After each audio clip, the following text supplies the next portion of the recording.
What's happening, all you minties? Uncanny Omar here from Near Mint Condition, the home of collected editions. And join me today for an advanced look at all these collected editions coming out from Marvel this week. So, let's get started.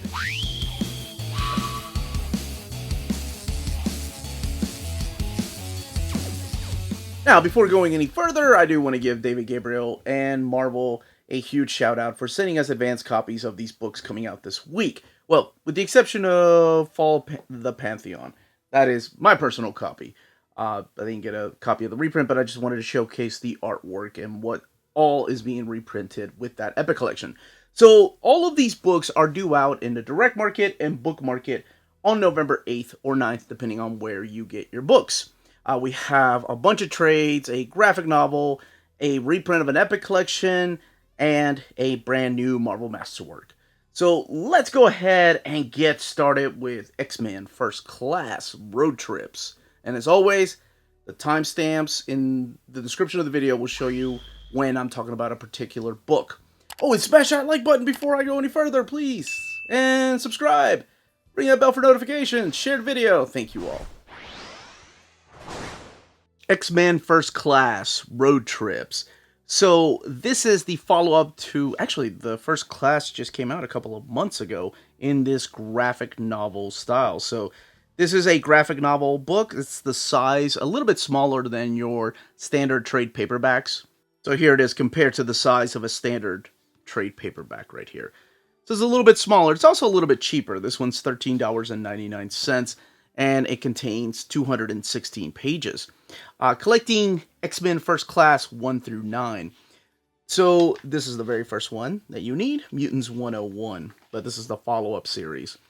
This is the 2007 series and contains issues 1 through 9, all written by Jeff Parker, most of this drawn by Roger Cruz.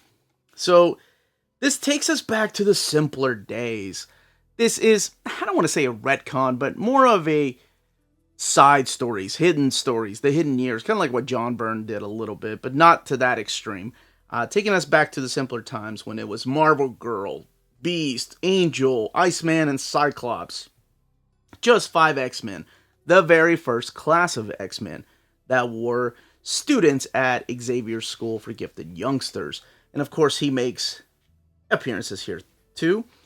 We have just stories that they've added that actually could fit into the history, especially for X-Men heads or X-Men continuity nerds, like some of us claim to be, that, you know, some of these stories could have definitely fit into that particular time in here. Like we have them meeting the Invisible Girl. We do have a couple of other special appearances that I don't want to reveal here. This is the Mole Man story right here where they go underground. This is really cool. I like the way that they do the variant covers on the opposite page, but I like the credits that they give people here. So this one is drawn by Julia Bax. Eric Wynn also does some of the artwork, and Colleen Coover also helping out. Again, just going back to the simpler days of the Silver Age, with a little bit of a modern spin to it. And this is the fight with the Incredible Hulk. One thing you're going to notice, this is some of the artwork in this particular issue here. No, actually, this is the backup story. One thing, of course, you're going to notice is the changes in the costumes. They're a little bit more modernized and less baggy, if you will. The fights with the Sentinels here. And this is a very underrated series because I really like it. This is where the Sentinels actually end up kidnapping Quicksilver and Scarlet Witch. And it's a series that it doesn't get talked about often because, you know, it's still out there, whether it's in continuity or not. I don't include it in my reading orders because it's up for debate, because this wasn't written in the 60s. It was, you know, written in 2006, 2007. This is the story with Man-Thing. This is the one that wraps up the issues right here. And oh, the Black Widow story and Scarlet Witch team up. It's a nice story to end it with. And then you have other collected editions. So the book has 216 pages, not really any extras. All the variant covers are on the opposite page. And retails for $13.99. And that is X-Men First Class Road Trips. Fantastic Four Volume 11, Reckoning War Part 2.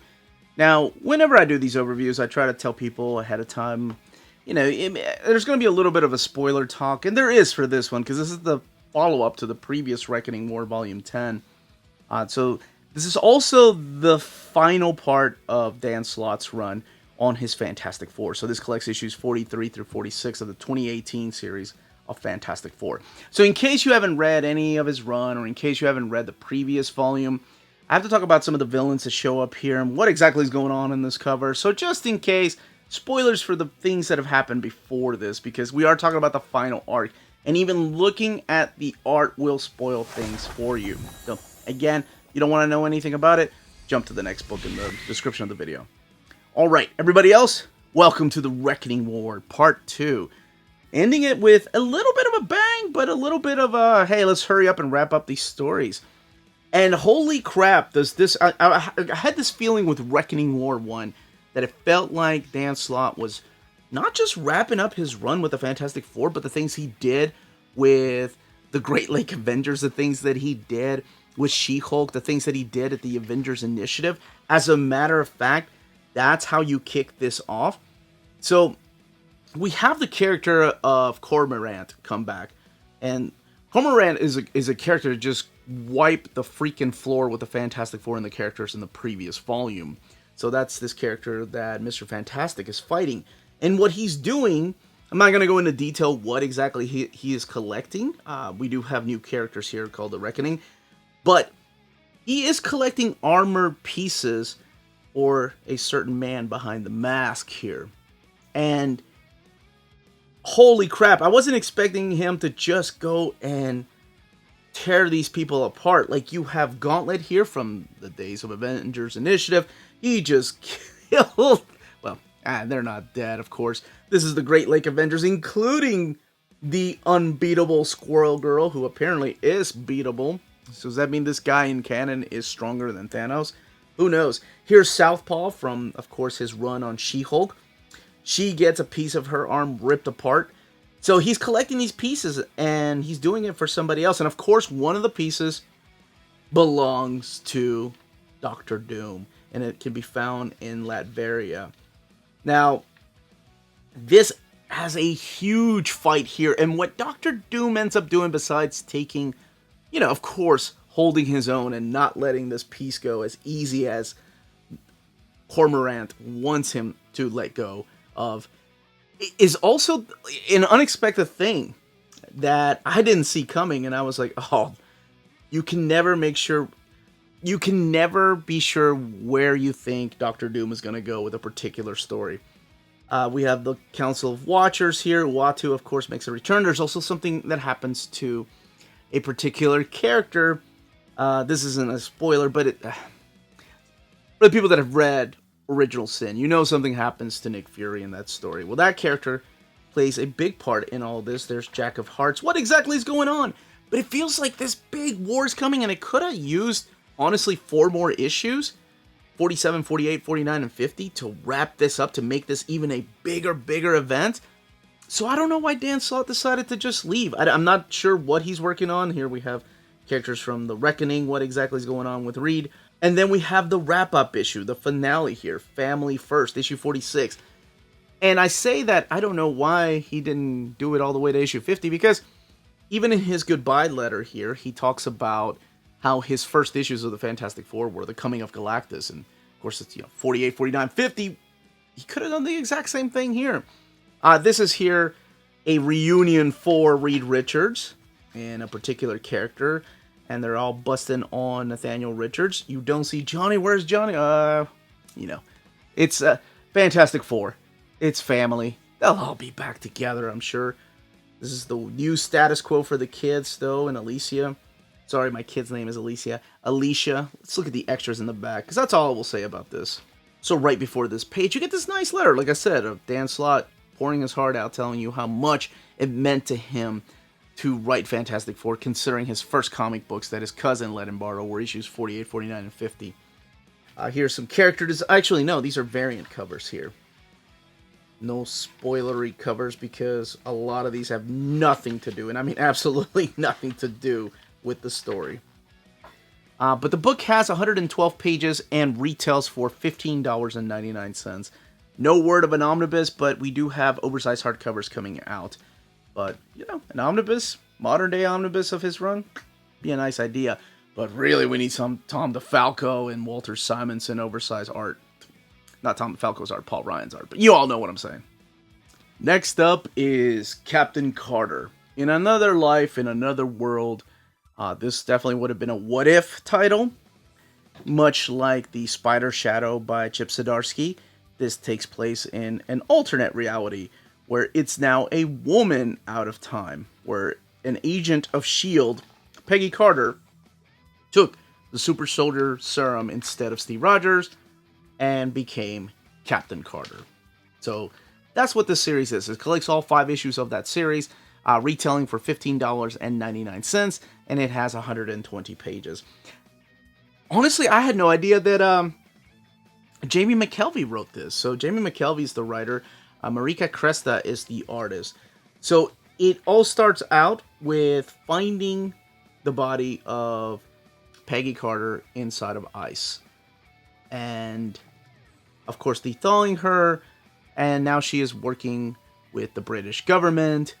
And she's not alone, though. There are some nice surprises in here of characters that show up. I'm not going to go over all of them, but some of them I have to talk about, like the character of Lizzie Braddock, purple-haired young lady here that has a butterfly telepathic power. Yes! So it's nice to see characters like that. Of course, Tony Stark shows up in here, but he shows up a little bit different than what we're used to Iron Man being. So it's an alternate reality of her waking up in a modern world, and things are a lot more complicated. So she's teaming up with Strike here.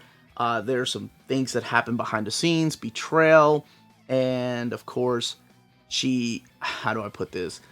She is later on, kind of like Captain America, like Ed Brubaker's run. She goes through the trial of Peggy Carter, and then Wanted Peggy Carter. So I kind of like her character, we've seen her in comics before, but this is the first time we've seen her in a full-blown story just focusing on her. Of course, she has some supporting cast, but it mainly focuses on her. And I'm not going to reveal who the bad guys are. This is the Wanted poster right there. I believe Jamie McKelvey doing the covers for all of these. And there's Tony Stark and the final issue right here. Now, this book has the extras in the back. I don't think I saw any variant covers in between stories. But here are what the variants look like the design variant by Jamie McKelvey there. And other variants. Peggy Carter. My goodness, the actress. Oh, what is her name? She is quite a looker. That is one nice looking lady. I didn't see any photo covers of her. Of course, she had her own series, though. It was Agent Carter. But this is Captain Carter, Woman Out of Time by Jamie McKelvey. The Mandalorian, Season 1, Part 1. What you're getting here is an adaptation of The Mandalorian. And it's just half of the first season. So in case you haven't read or watched The Mandalorian, maybe don't watch this video. I would strongly suggest watching that first.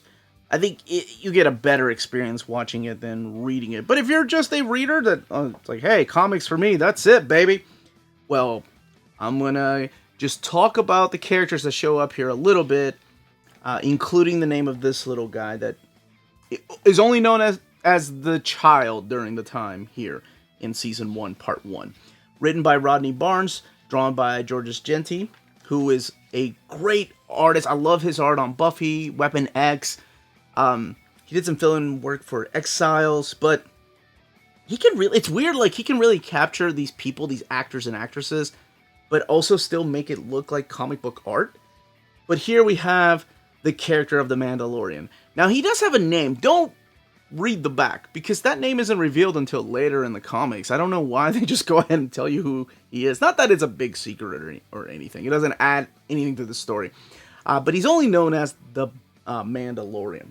In here, you're going to see him meeting up with, what is his name? Kulil, and that was Nick Nolte's character. You're going to see him meet up with IG-11. As a matter of fact, that's kind of his first mission. He is, of course, asked to go on missions by this character right here, and that is Carl Weathers. But no, that's not his name. His actual name is, Grief Karga. So that's what he looks like. There's IG-11. I love this. This is one of my favorite moments in the television show. In here, it plays so fast that I don't think you capture how big and massive this fight really is.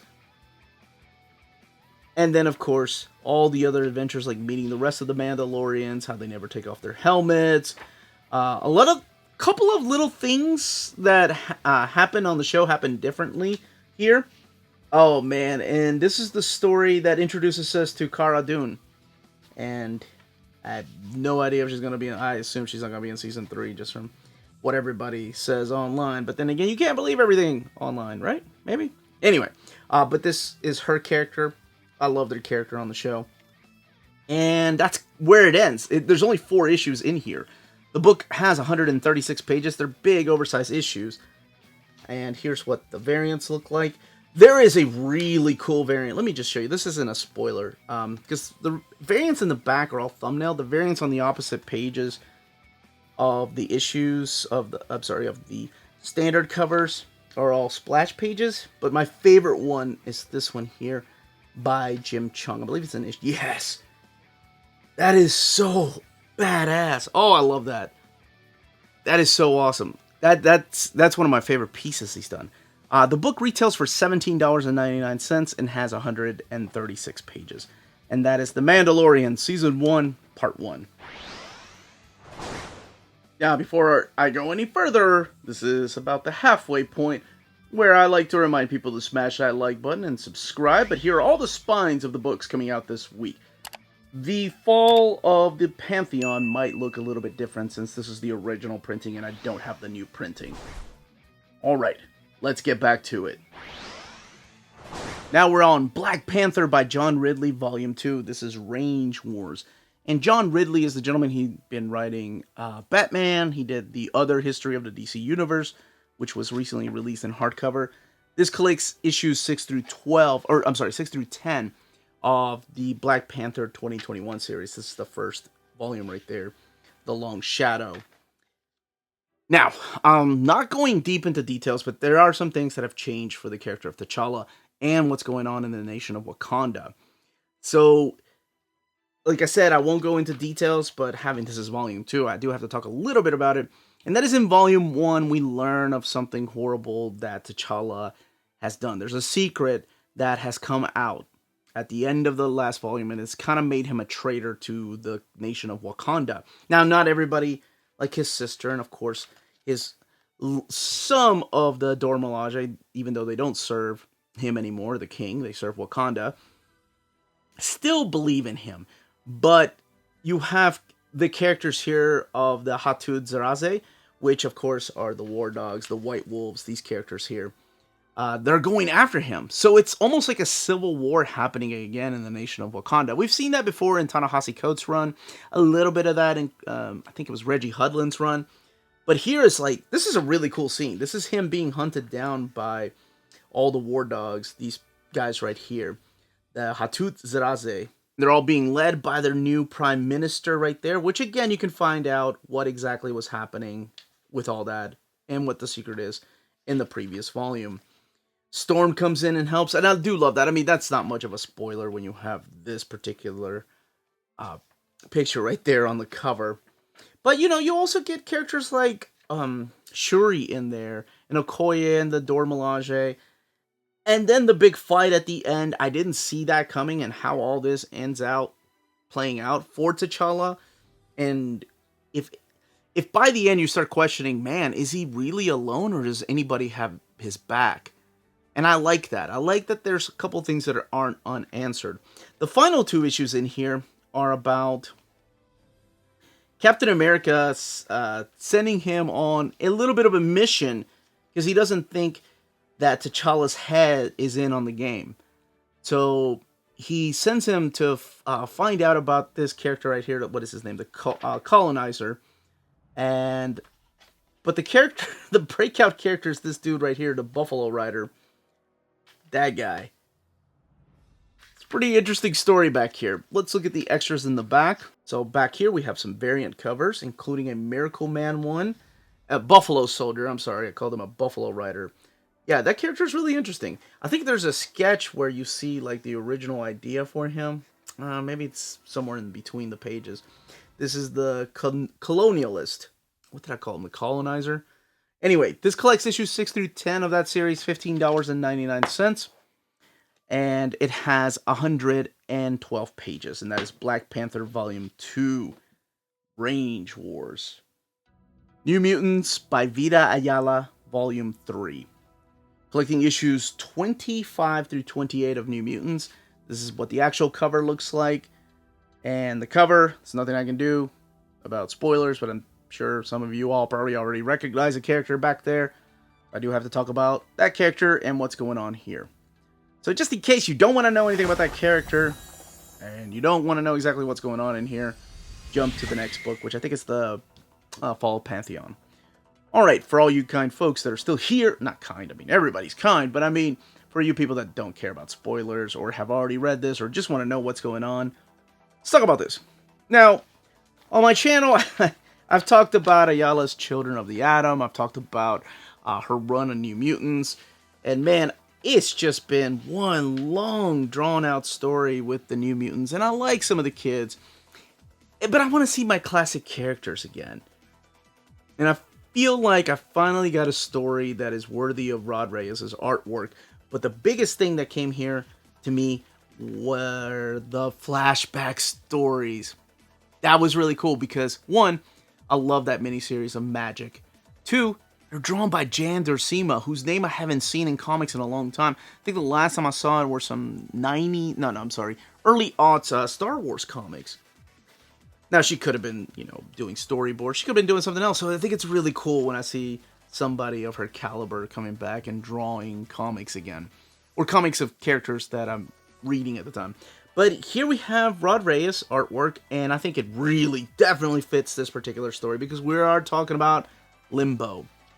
So we're still on Krakoa, the nation of Krakoa, and of course during this time Illyana has been focused more on the world building of mutants and the mutant affairs going on that she hasn't been paying that much attention to Limbo. So someone else has been kind of filling the role for her. Yeah, I'm sure most of you guess who I'm talking about. But this also features the characters of Rain, of Wolfsbane, and Danielle Moonstar right there. So, this is the kind of story I was hoping to read with a title called New Mutants. Yes, I like the new kids, but my gosh, did I miss just having these characters we've grown with over the years and are reunited, and I felt like even Hickman's run a little bit on this. I just felt like we were wasting time just going on different kinds of adventures. Here it focuses on the characters, these three characters, these three ladies that were such a big part of the New Mutants, and now they're together again, and they're not agreeing with what to do. And this is the Jan Duursema part. I love this. It's only just a few pages in each issue, but it goes back to when she was young, to when she was with Belasco during the Magic miniseries. Oh, love that stuff, and I love that this is included in there. And I even love the color palettes are using here, making it look a little more old school compared to this. So there are newer characters that of course show up through here. There's a whole new mystery that's unraveling, and what exactly is going to happen to Limbo, and I love the fact that they throw Colossus in there. But this was just something that I've been wanting to see for a while now, and it finally came with issues 25 through 28. Although I did hear that issue number 30 doesn't quite stick to its landing, but I guess we'll see, because I've not had a chance to read it yet. I've read these through collected editions. The book retails for $15.99, and it has 128 pages. Let's look at the back for extras. And here are your extras. We have the regular covers here by Lionel Francis Yu. Haley Atwell. Dang it just came to me. That's the actress that plays Peggy Carter. Oh my gosh! Wow! Woo! There's some big eyeballs on that goblin right there. Woo! Son. Alright. Not sure why they wasted space here. They should have just gone ahead and given us splash pages of these. This is a promo variant, and then the issue 25 variant right there. Phil Jimenez doing that one. Seen that one before. That one's by Maria Wolf. I love her art. I think she's great. I've got to talk to her a little bit at New York Comic Con, and her art is nuts. Right up my alley. There's a lot of variants for these books. And that's New Mutants, Volume 3. The Incredible Hulk Epic Collection, all of the Pantheon. And this is one of my earliest books. I think this is one of the earliest Hulk books, I want to say. Epic Collections, the new printing has the exact same page count. It's 496 pages, but it retails for $44.99, whereas this one is $39.99. And it kicks off with Tales to Astonish, which features the Hulk, yes, but he doesn't play like a big character. He kind of plays a little bit of the supporting character in this. But regardless, oh my gosh, the John Estes painted look to it. Oh, wow. It's killer. So it's pretty much Hank and Bruce and Janet fighting a newly reborn Loki. So this collects Tales to Astonish, that 1994 one-shot right here, Incredible Hulk versus Venom one-shot, Incredible Hulk 420 to 435. That's what's collected in this particular volume. So yes, the Tales to Astonish, like I said, he plays a little bit of a backup character. The Venom story arc, I wanted to say that this was a mail away. I can't remember if it was a mail away or not. But this issue right here, my gosh. This one hits me still to this day. I remember when this came out. I believe this actually won him an award, if I'm not mistaken. And please correct me if I'm wrong. This is Lest Darkness Come, I think. Yeah, Lest Darkness Come. And it's the story of his friend and old sidekick, Jim Wilson. And Jim is dying of complications of AIDS. And there's some beautiful, powerful moment. And Betty's dealing with her own issues too. Chet calling her randomly, and she's trying to figure out who he is. And man, this is just such a freaking powerful story. So Jim gets hurt, and he gets sent to the hospital. And this is Betty again dealing with Chet, who's dealing with suicidal thoughts, if you will. But this right here, oh my gosh, where Jim is asking Bruce, his friend, because during this time it's Smart Hulk. He's begging him to give him his blood because he thinks that the gamma radiation will kill out the AIDS. And Bruce is like, I can't do that. And Jim just looks at him and is like, oh yeah? Well, what about She-Hulk? Where did she come from? And Bruce just trying to explain that was then. This is now, I can't be responsible for that. And I thought this was such a big and powerful moment. He's dying of this disease. Bruce thinks, of course, to himself, like, yeah, my blood may be able to cure him. He might be able to live past this, but I don't know what it will do to his body. Such a powerful story with not just his, but also the story of Chet and Betty. And what ends up happening, what Bruce does. My gosh. Gary Frank supplying the artwork here. Then we have the story of the Norse gods right here, like Thor coming in and fighting. Of course, we have a lot of other Asgardians that show up, like Hela. And then, of course, the big fight with the Pantheon. The Pantheon was, of course, created by Peter David. They've been showing up in the Incredible Hulk for years. And this is really interesting. I think I pointed this out in the Omnibus, maybe? This is where you see a change in colors for a little bit. So with issue 425, we get a new artist and a new inker. But the one thing I remember noticing is, I believe it was Glynis Oliver doing the colors. And it was like they were experimenting with computer graphic colors here.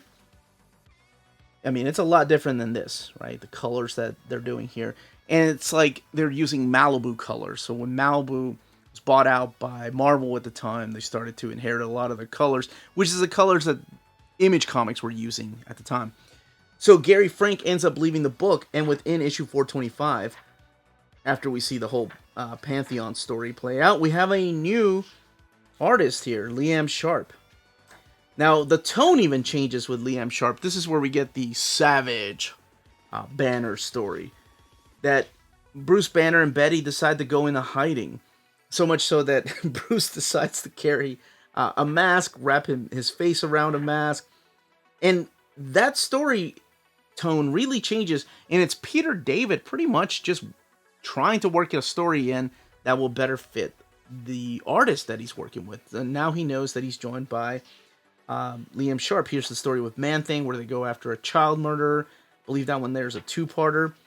Abomination comes back, but Liam Sharp's art, my gosh. I remember I fell in love with his art in Death's Head 2. Yes. I tried to say that like Death's Head, and I did not succeed at all. But this, his art, when he showed up in this, I was like, oh, he's perfect. You know, he did like an issue of X-Men Unlimited that featured, what was it, Forge, I think? It was issue number 3. It had the Shi'ar, and I thought everybody was just too bulky, too muscular. But when I heard that he was going to be taking over the Hulk, I thought, oh yes, that's it. That's the perfect artist.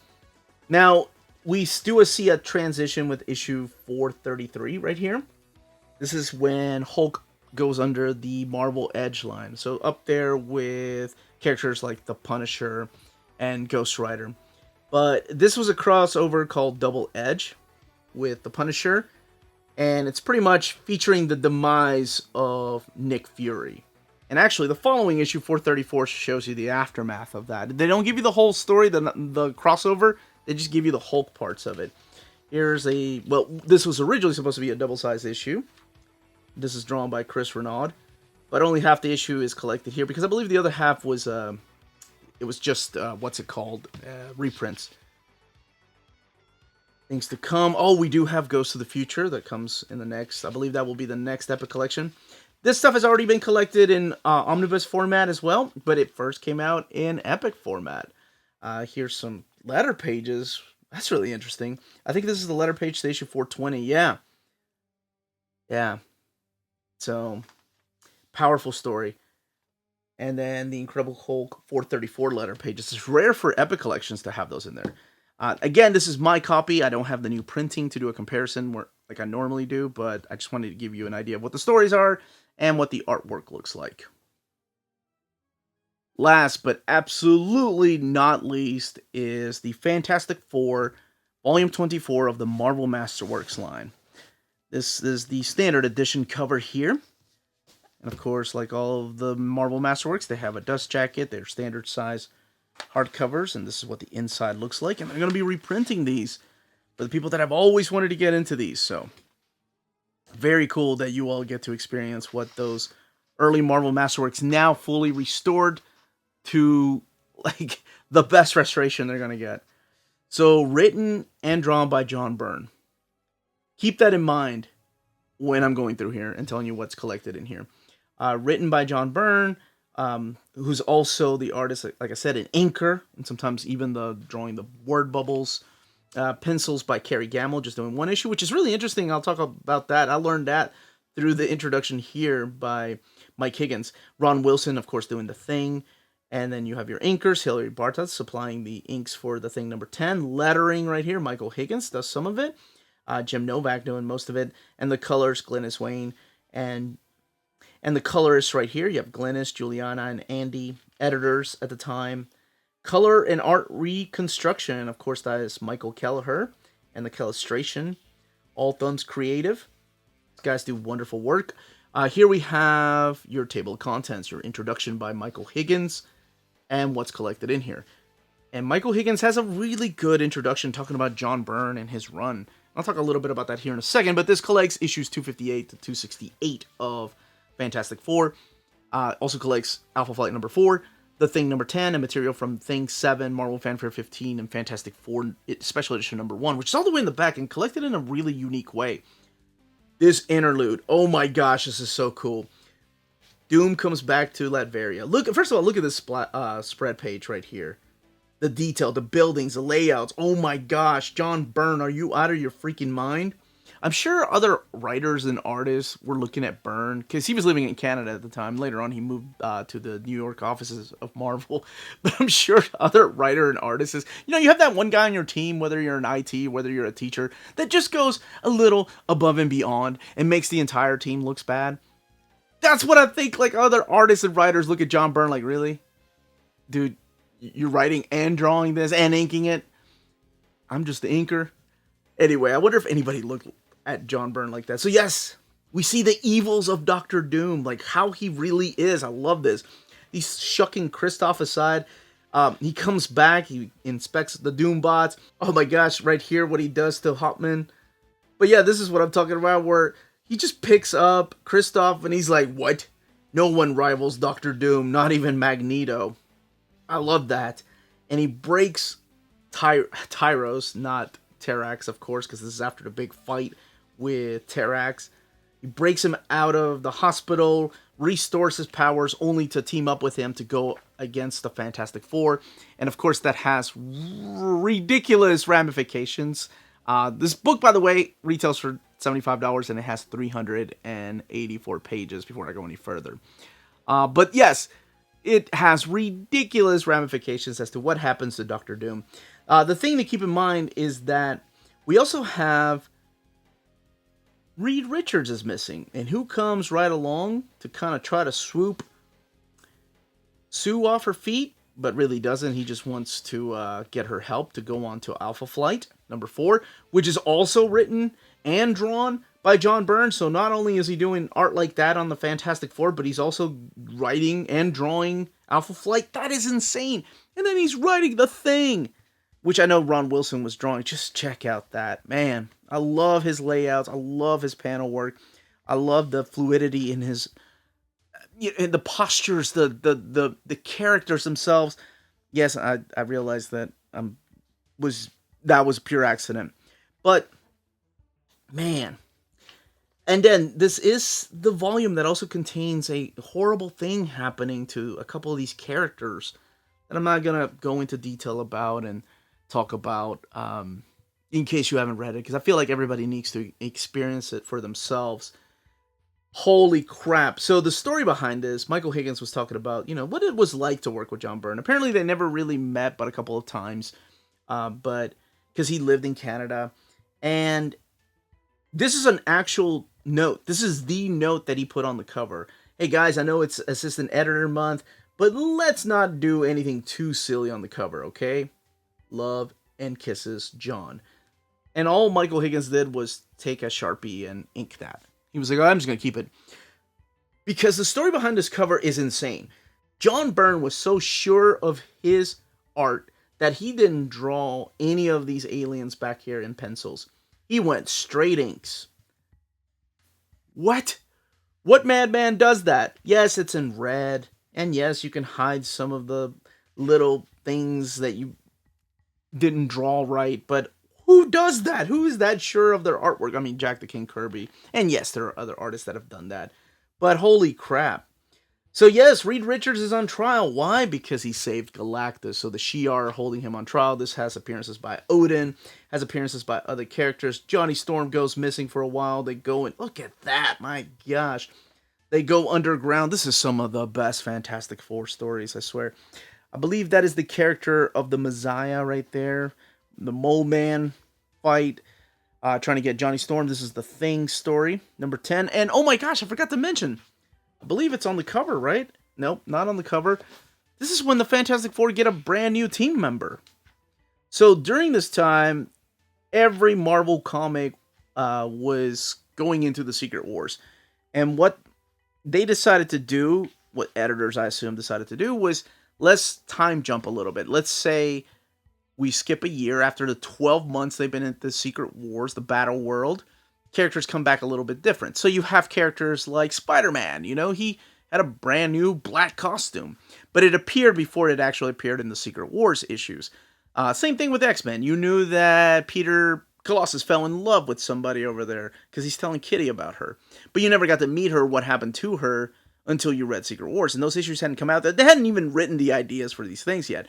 But the editors and creators wanted to make some big changes for their comics, their issues, their single monthlies that were going to be affected by Secret Wars. So what John Byrne did was, okay, we're replacing the Thing with a big green question mark. Of course, most of you all know who that is by now, but at that time, that must have been crazy. We also have the story of the Trapster breaking into the Baxter building here. And Roberta just calling the cops. Oh yeah, by the way, the building captured somebody else. Yeah, I'll hold him for you. That's it. That's so awesome. Home are the heroes. This is where, of course, the characters come back from Battle World. Meanwhile, there's a big change happening in the Invisible Woman's life. And, of course, Reed's. But, yes, they come back with She-Hulk. Now we have appearances by Bruce Banner. We have Walter Lankowski here. This is the character known as Sasquatch. And we have even Michael Morbius making an appearance there. This is the issue with Dr. Octopus that I'm talking about that is just heartbreaking. Okay. And you can read those for yourself. They are really powerful stories. So this is the way they're collecting the special features. So you have Marvel Masterworks special features. You have a little bit of the Thing, the What the story right there. You have the Marvel Fumetti book number 1. It's a photo book of the Marvel bullpen. Marvel Fanfare number 15, That Night, which is Barry Windsor Smith exploring the Fantastic Four. And here's all the credits for the following pages. I do love that in the trial of Reed Richards in issue 262. Let's go back to that for a second. It's such a big, impactful issue, but also features John Byrne because it is Assistant Editor Month. And written into the comic, he's going on an adventure. He gets to see what's going on up there with the Skrulls and the Watchers and hanging out with the Fantastic Four. Forgot to even mention that. And this right here is actually Ron Wilson. Apparently, he looked as big and strong as Luke Cage.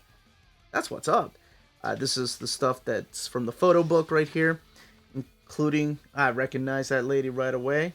That is Ann Nocenti. Wheezy is right there. So there's all these, like, all the fun these people had working at Marvel Comics. That's why some of us are excited for the Marvel Age books. And then you have this right here, which is the Barry Windsor Smith story.